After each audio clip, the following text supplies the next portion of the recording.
Hey guys, welcome ulit sa John Mim TV. Ako po si Rodolfo Membreve Jr.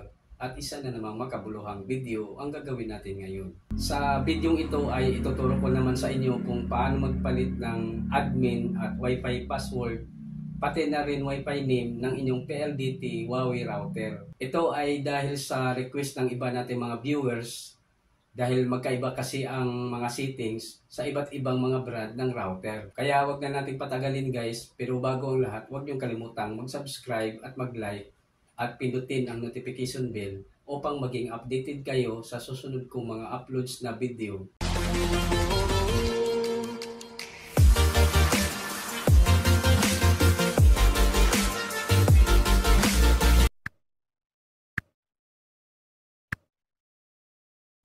So ganito yan guys, gamit ang ating cellphone, kailangan nakakunik na tayo sa Wi-Fi ng PLDT router. Ang unang gagawin natin ay mag-open ng internet browser, kagaya ng Google Chrome, Mozilla Firefox, at yung internet browser ng ating mobile phone. Or kahit anong internet browser ay pwede niyong gamitin.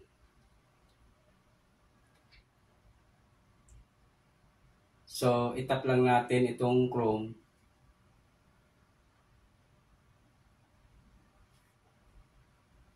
Then dito sa address bar, i-type natin 192.168.1.1.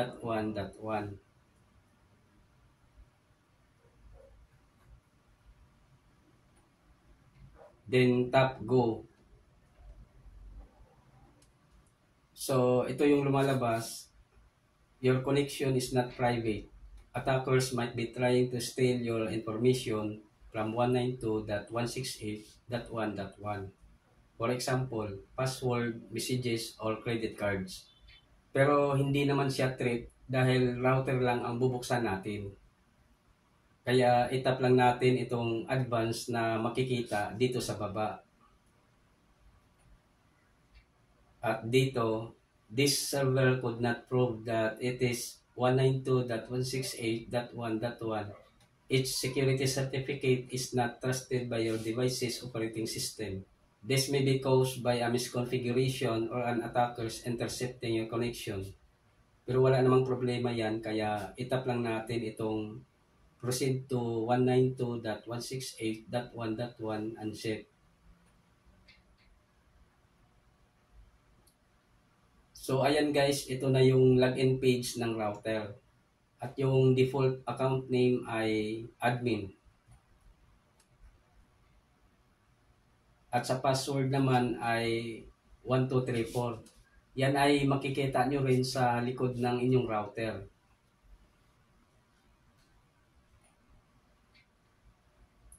So pagkatapos nyan, itap lang natin itong login.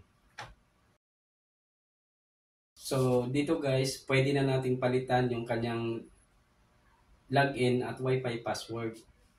Dito sa old password, i-type natin yung kanyang default password na 1234. Then sa new password naman,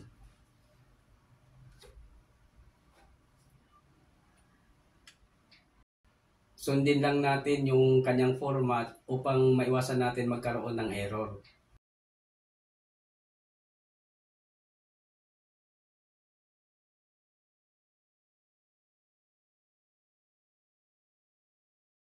So ito yung kanyang format. Number 1, the password must contain at least 12 characters. Number 2, the password must contain all of the following combination: digits, uppercase letters, lowercase letters, and special characters. Special characters can be the following. Number 3, the password cannot be any username or username in reverse order. So, yan ang format na kailangan nating sundin. Halimbawa, ang ilagay ko sa new password ay johnmim_tv at 2023.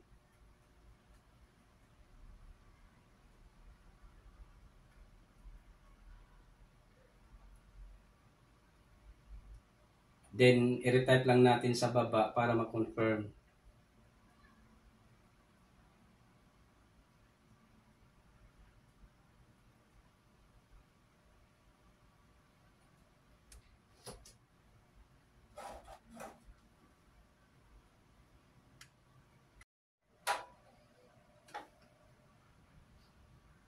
Then dito naman tayo sa Wi-Fi password. Ganun din yung kanyang format.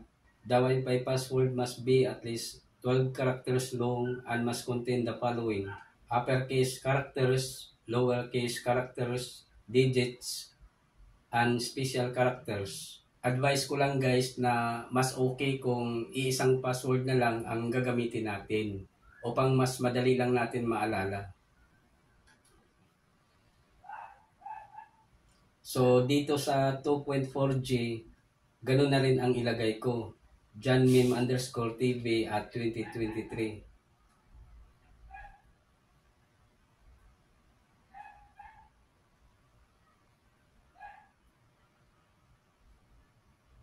At sa 5G naman, ganun din.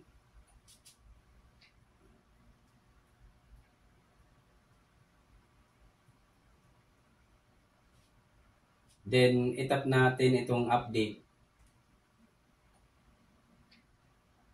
Pagkatapos niyan ay madisconnect tayo sa router dahil napalitan na yung kanyang Wi-Fi password.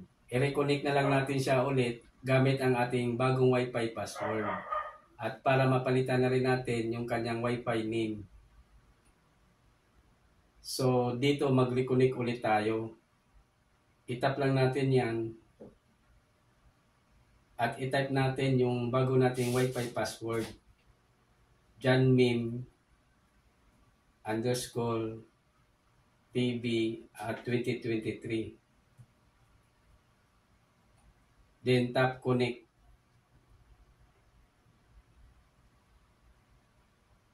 Ayan, connected na tayo. Mag-open lang ulit tayo ng browser. Then i-type natin yung kanyang IP address.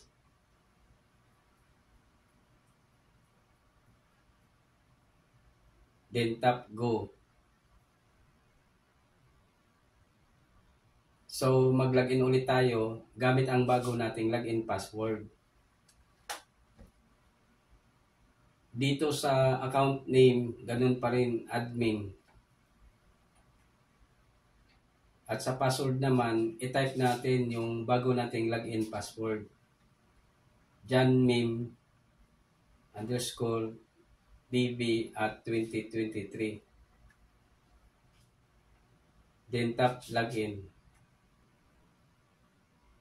Ayan guys, nandito ulit tayo sa dashboard ng router.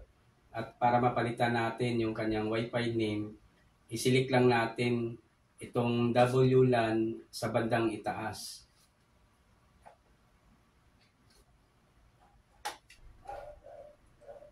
At para hindi agad tayo madidisconnect sa router, unahin muna natin itong 5G basic network settings. Isilik lang natin yan.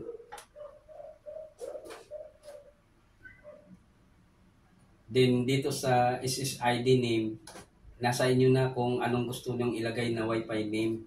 Halimbawa sa akin, ang ilagay ko ay JohnMeme 5G.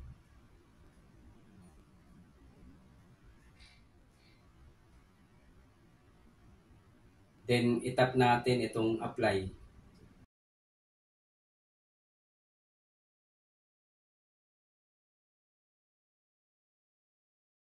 Next naman ay itong 2.4G basic network settings. Isilik lang natin yan. Then dito sa SSID name, halimbawa ang ilagay ko ay JohnMeme 2.4G.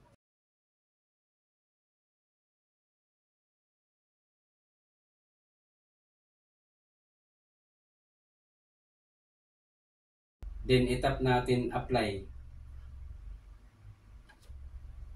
So dito nabago na yung kanyang Wi-Fi name, napalitan na natin ng JohnMeme 2.4G at JohnMeme 5G. So ayan guys, ganyan lang magpalit ng login at Wi-Fi password at yung kanyang Wi-Fi name ng inyong PLDT Huawei router. At kung kayo naman ay nalilito, ay pwede nyo namang i-replay yung ating video para masundan nyo yung tamang proseso. Hanggang dito na lang muna at sana ay nakatulong sa inyo ang video na ito at huwag nyong kalimutang mag-subscribe at mag-like at pindutin ang notification bell upang maging updated kayo sa susunod kong mga uploads na video. Bye!